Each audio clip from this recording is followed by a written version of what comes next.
Ayo melu pake, ayo melu pake, ayo melu pake, ayo melu pake, ayo melu pake, ayo melu pake, ayo melu pake.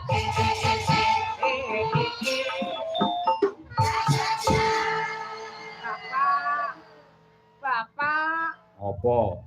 Bapak arep nang endi? Kowe rasah melu aku.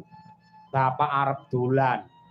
Aku wis kesel ning omah diseneni karo mbokmu.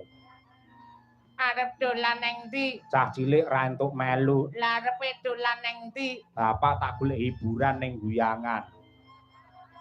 Wis tutup Bapak, aja dolan nggon ngono kuwi. Ayo nonton wayang. Neng ndi enek wayang? Neng Kampung Baru Pandean Gondang Nganjuk. Sing duwe gawe sapa? Pak Margono karo Bu Sri. Dalange sapa? Dalange ra sepira ning bintang tamune sing luar biasa, sinden sing lagi kondang dan viral regane larang Niken Salindri. Wow. Salah satu sinden yang dicintai oleh semua para dalang termasuk saya. Yo ning bubuk sik. Bubuk sik. Bubuk. Ya. Dang bubuk ngene lak penak. Engko wayahe perang gagal kowe tak gugah, aja kaya ngono kuwi.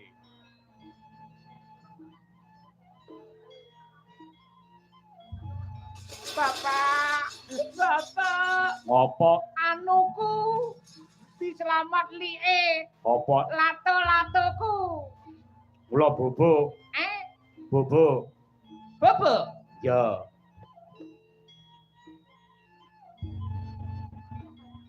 Bapak. Wong edan kan? Tengane ganggu cah cilik ora. Ayo melu pake, ayo melu pake, ayo melu pake, ayo melu pake, ayo melu pake, ayo melu pake, ayo melu pake.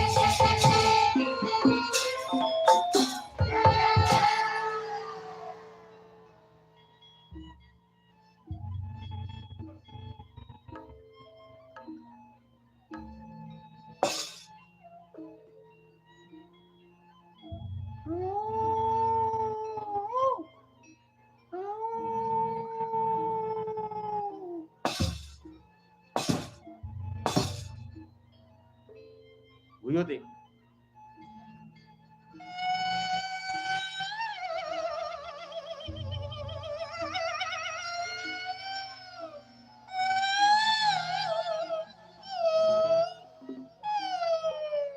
Diri kita guyu makili sing lanang, yo. Oh.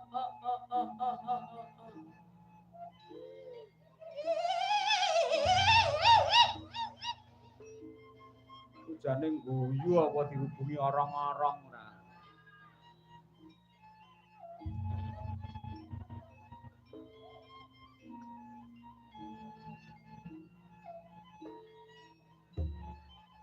Nonton wayang dasari hawane adem, nongkrong sik ning warung karo ngenteni limbukan, obo ning bakule wedang kopi kental panas karo rokoke rokok kretek.